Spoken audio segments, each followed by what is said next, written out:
వెళతారా? నిలబడి మా నాన్న అన్నట్టు పశువులు అనిపించుకుంటారా?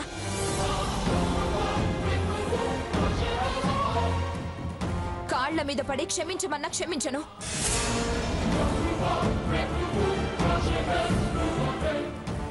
ఎన్నిసార్లు ప్రాధేయపడినా అడిగినా నేను రాను. నా నిర్ణయం మారదు. మీ మీదున్న అభిప్రాయం మారదు. వెళ్ళు. వెళ్లకుండా ఇక్కడే నిలబడితే ఇరుగు పొరుగుని పోగేస్తా. తలోక తన్ను తన్ని తరిమేస్తారు. స్వర్ణ, ఏమిటమ్మా అది? కాసేపు కాదు కదా, ఇంకొక్క క్షణం కూడా ఆగను. వెళ్ళండి.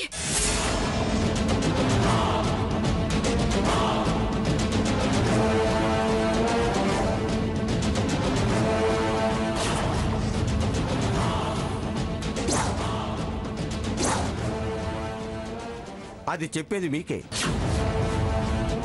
ఉప్పు కారం తినడం లేదా? చీము నెత్తురు లేదా? పో అంటున్నా గబ్బిలంలా ఇంకా గుమ్మం పట్టుకుని వేలాడు ఉంటానంటావే? ఎన్ని అవమానాలు చేసినా కూతురు కాపురం కోసం తల ఉంచాను. కానీ అదే తిరిగి వచ్చాక మౌనం పాటించాల్సిన అవసరం నాకు లేదు.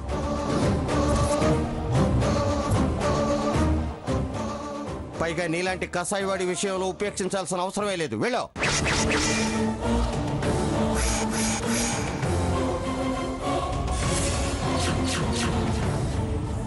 మావయ్య గారు, తొందరపడకండి. ఏ, మీ తమ్ముడేనా?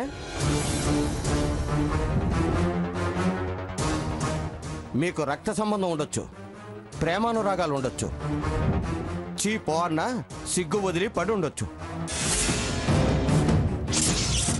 కానీ నా కూతురుతో బంధం తెంచుకుని దాన్ని లోకం నుంచే సాగనంపాలని చూస్తున్న వాడికి నేనింక మర్యాద ఇవ్వాల్సిన అవసరం లేదు, గౌరవించాల్సిన అగత్యం లేదు. నా కూతుర్ని కాదనుకున్న వాడికి నా ఇంట్లో స్థానం లేదు.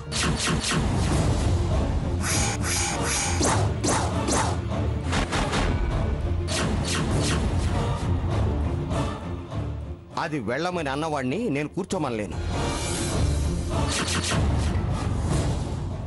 ఈ విషయం మీరు అల్లుడిగా చెప్పినా నేను వినదలుచుకోలేదు. కదులు ముందు. రామచంద్రయ్య. రామచంద్రయ్య గారు అని పిలవడం సంస్కారం.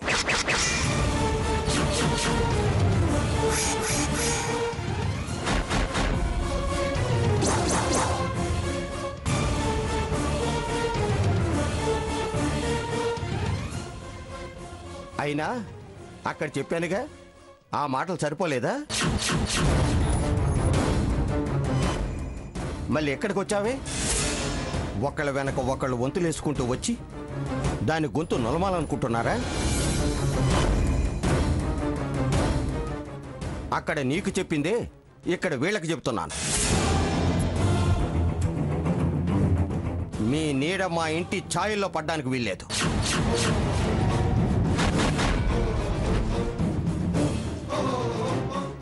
మీ గాలి మా దరిదాపుల్లో సోకడానికి వీల్లేదు. వెళ్ళండి.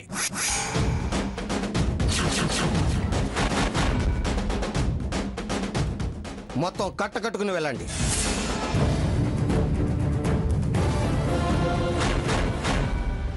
వాడు నా తమ్ముడని చెప్పట్లేదు. వాడు నిజంగానే ఏ తప్పు చేయలేదు. నా మాట నమ్మండి.